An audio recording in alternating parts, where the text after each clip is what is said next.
Olá a todos, sejam bem-vindos a mais um blog. Hoje quero-vos falar sobre o Summer of Games, ou como aqui lhe chamamos, o verão dos jogos, onde foram apresentados dezenas e dezenas e dezenas de novos jogos.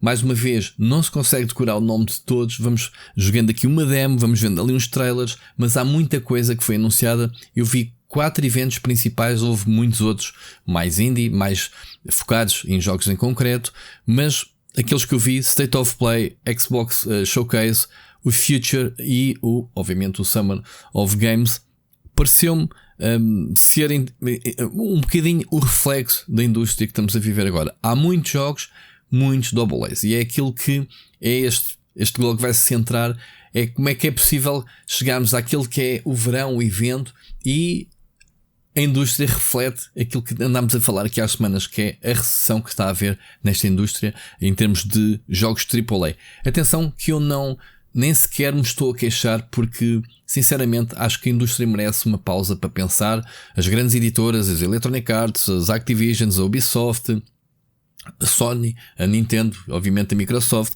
todas têm que parar para pensar o dinheiro que se está a investir em AAAs, que muitas vezes são flop, que demoram muitos anos a serem produzidos, dão como garantido que os jogos vão ser sucesso, e depois quando não são, porque há muita oferta, há muita competição e obviamente os gostos das pessoas também vão mudando constantemente para o tempo que demoram esses jogos, muitas vezes que está na berra quando começam a ser feitos, mas depois quando são lançados já é um género que está batido, porque houve outros que se calhar se anteciparam. Isto tem sido uma constante na indústria, o que faz com que depois os estúdios sejam encerrados, sejam pessoas despedidas quando os jogos flopam, quando os jogos são cancelados, e portanto a indústria precisa neste momento de um momento de reflexão.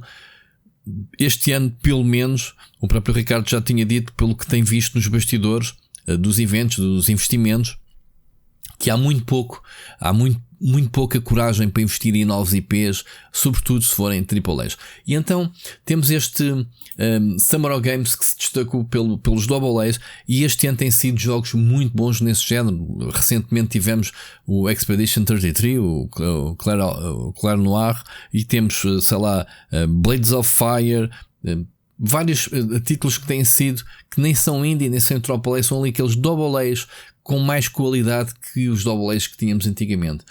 Antes tínhamos uns double A's que eram um bocadinho mais de valor de produção, equipas grandes, mas acabavam por ser problemas. Muitos deles nem sequer bonitos não eram polidos, digamos assim. Neste momento temos os double A's que têm valores de produção que roçam o AAA e, portanto, não gastam, não é preciso tanto investimento nos jogos, mas acabam por ser jogos com grande qualidade. Portanto, esta vai ser a direção da indústria para o futuro, ou pelo menos nos próximos tempos, e isso vimos neste eventos de verão de jogos. Eu nem sequer tenho aqui jogos anotados de que vi. Vocês ouçam o podcast que gravámos com o Ricardo, em que falamos e destacamos jogos em concreto de um e outro evento. Queria-vos só mesmo tentar perceber aqui qual é que é este fenómeno dos double A's dominarem as conferências. Estava aqui a tomar umas notas e fazer um bocado de investigação. Neste momento os estúdios /editora estão a pensar muito entre o custo de um jogo, os custos de produção do jogo, e o risco que é lançá-los para depois o retorno. Portanto, desenvolver um AAA exige investimentos enormes.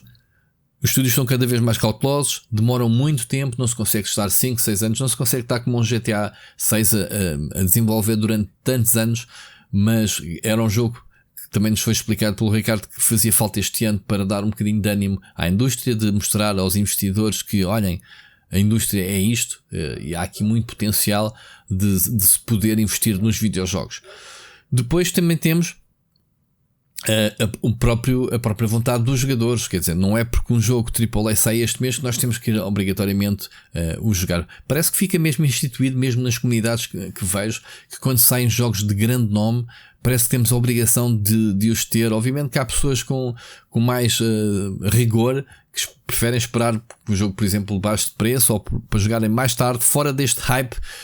Parece que as campanhas de marketing que nos caem em cima nestes lançamentos fazem efeito de querer jogar o jogo no dia zero. Não é preciso jogar no dia zero, e portanto, por causa disso, os jogos tendem a ter um medidor de sucesso na janela de lançamento, ali os primeiros 3 dias do fim de semana, normalmente quando é lançado um jogo, ou mesmo nas semanas seguintes, em que as editoras contam ou o número de jogadores, se o jogo estiver colocado em sistemas, em plataformas de streaming como o Game Pass, ou número de vendas se o jogo estiver apenas para venda.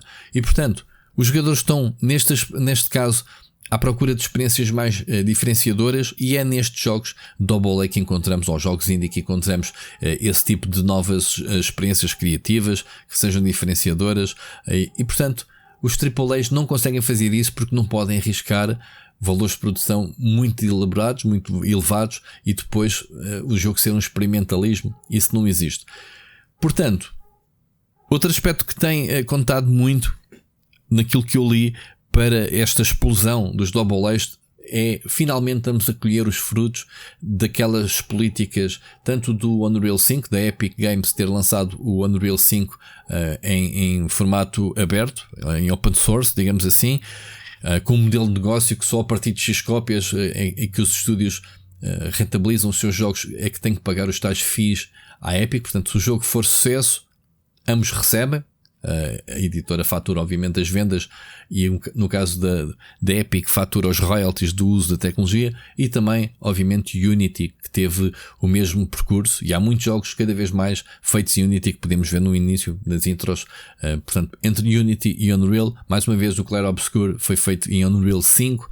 São tecnologias muito poderosas que permitem, com baixos orçamentos, conseguirmos ter gráficos de topo a roçar os AAAs, como foi o caso, e portanto estas ferramentas ajudam aos estúdios terem acesso a estas ferramentas poderosas que se calhar de outra forma não teriam orçamento para as obter. Depois temos a tal diversidade.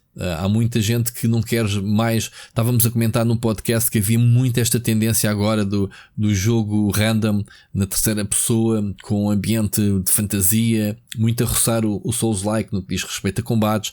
E, portanto, obviamente que o Elden Ring está a fazer muitos clones. Há muitos títulos que nós olhamos, tem muito bom aspecto, sim senhora, mas depois não conseguimos distinguir qual é um, qual é outro, ou decorar na nossa cabeça qual é que é esses jogos. E portanto, há aqui muito jogo que está a sair de sobrevivência. Agora tivemos o Dune Awakening, que acaba de sair e que é um jogo de sobrevivência. Eu ainda estou para jogá-lo nesta altura, estou muito curioso para o jogar, mas duvido que goste dele por ser muito de sobrevivência. Vamos ver. Depois temos também jogos como o Walters também tem que experimentar, que também parece-me ser algo diferente. Destacar só aqui estes pequenos jogos para vocês perceberem bem o mindset que existe neste momento.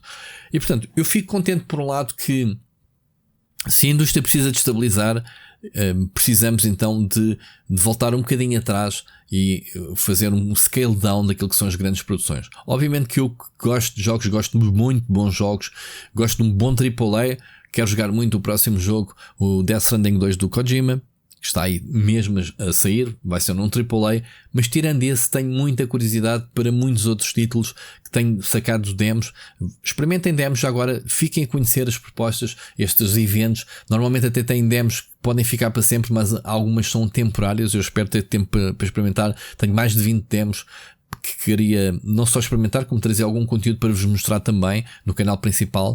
Mas há esta tendência de mostrarmos grandes propostas indies, AAAs, e os AAAs têm que ser mais comedidos. Tem que ser aquele jogo que é o jogo do Natal, digamos assim, ou o jogo das férias, em que todos pensam mais ou menos em adquirir, mas o jogo tem que dar a garantia que tem qualidade. Só assim mesmo é que a indústria dos AAAs vai atingir. Não quer dizer que não sejam bem sucedidos, o que é que podem não ter o número de cópias vendidas que foram projetadas inicialmente. Estou-me a lembrar, por exemplo, o Dragon Age, o The Vanguard pela Electronic Arts, vendeu 1,5 milhões, que é muito bom número de vendas, obviamente, para qualquer estúdio, mas não para a Electronic Arts, não para os 3 milhões, ou seja, o dobro que eles projetavam que o jogo vendesse.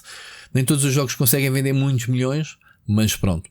Temos visto estes AAAs também venderem muitos milhões, o que significa que, por um lado, a indústria está a responder bem, os jogadores estão a responder bem a esses jogos e estão a comprá-los, e esses estúdios ficam com mais poder, com mais dinheiro para poderem fazer as produções seguintes e mais, manterem-se independentes, não caírem na tentação de serem assinadas com notas para irem para um grande estúdio, para uma grande editora, serem absorvidas e depois estão condicionadas naquilo que é a criatividade do próximo jogo.